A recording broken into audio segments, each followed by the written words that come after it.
Então, eu fiz a faculdade de estética. Quando eu fiz, eu não tinha esse desejo de fazer atendimento fototipógrafo. Eu queria entender o que estava acontecendo comigo. Tá? Esse foi o meu primeiro passo. E logo depois, como eu falei, eu queria ter liberdade, né? Não ficar fixa, presa à entrega de currículo. Isso foi muito traumático para mim. Entendeu? Assim, eu posso entregar currículo, mas se eu não conseguir uma vaga, eu atendo em casa, né? Então, quando eu entrei para a faculdade, eu acabei fazendo amizades e eu tinha feito um pacto com uma amiga minha. Quando terminar a faculdade, vamos comprar um carro, comprar os equipamentos, botar no carro e atender as granfinas da Zona Sul, né? Que a gente faz, tem as nossas gírias, né? E assim eu comecei a fazer atendimentos na Barra da Tijuca, que é a Zona Oeste, é um bairro bem elitizado. Eu fazia atendimento dessas pacientes que a gente chama de home care, tá? Eu morava num bairro, né, legal, era inclusive na rua da minha faculdade, e tinha acabado de abrir uma clínica de depilação. A clínica de depilação, a cera, estava no auge na época. E como eu era bem relacionada no bairro, uma amiga falou assim: Cris, tem uma clínica ali que abriu e tinha uma esteticista, ela saiu e a menina tá procurando uma outra esteticista. Aí eu fui lá, montei um portfólio, não tinha atendido quase ninguém, só domicílio corporal. E aí falei com ela que eu sabia fazer isso, fazer aquilo. E ela falou assim: não, então ela me sublocou a sala. E essa sublocação era mediante a porcentagem. Então, se eu atendesse, eu pagava, se eu não atendesse, eu não pagava, né? E assim eu comecei. Então, fiquei no home care. Algumas vezes na semana eu ia para a clínica dela de depilação, fazia a parte da estética e eu atendia de home care nesses bairros elitizados. Um ano depois, eu fiquei bem conhecida na região.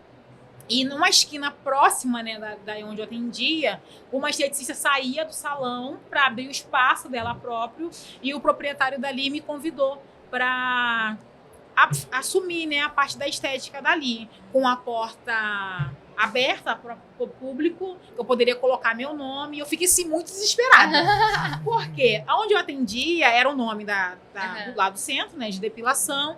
O horário que a clínica abrisse, o horário que eu entrasse. Se eu tivesse uma paciente fora do horário, eu não poderia atender. Então, ainda tinha uma maca que eu atendia em casa. As pacientes, assim, que acabaram ficando mais íntimas, eu levava para casa para atender.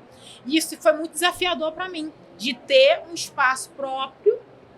E eu fiquei pensando, gente, se não entrar paciente, como é que eu vou pagar o aluguel? Como que eu faço? Mas foi, assim, realmente um presente de Deus para mim, porque, assim, foi uma pessoa que eu não conhecia. Ele falou: não, você vai vir para cá. Tinha que fazer uma reforma, porque, assim, tava bem depreciado o espaço, para poder até abrir de portas para rua, né? E ele falou assim: você vai ficar aqui 3 meses, você não vai pagar aluguel, a partir do 3º mês você vai pagar. Essas minhas pacientes do home care, lá, as granfinas, quando eu comecei a comer, eu conversava muito com elas.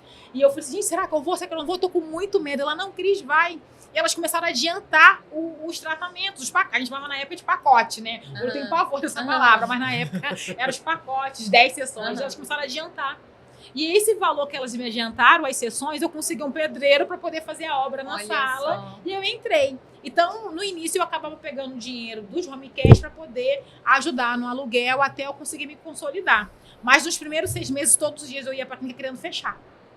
Porque quando eu saí desse estabelecimento que eu estava, eu não levei a clientela. Eu achei meio feio, né? Você pegar, porque o que eu constituí ali é dali.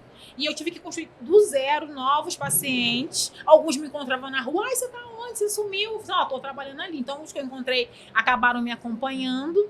E a gente começou, na época, a panfletar. Como era na rua da faculdade, fiz panfletos, tipo, na porta da faculdade, panfletando depilação, porque aí é uma porta de entrada, né? É um valor bem acessível. Foi quando a gente começou a ter os primeiros pacientes na clínica. Mas foi assim, todos os dias eu ia para lá querendo fechar o espaço de Bonita.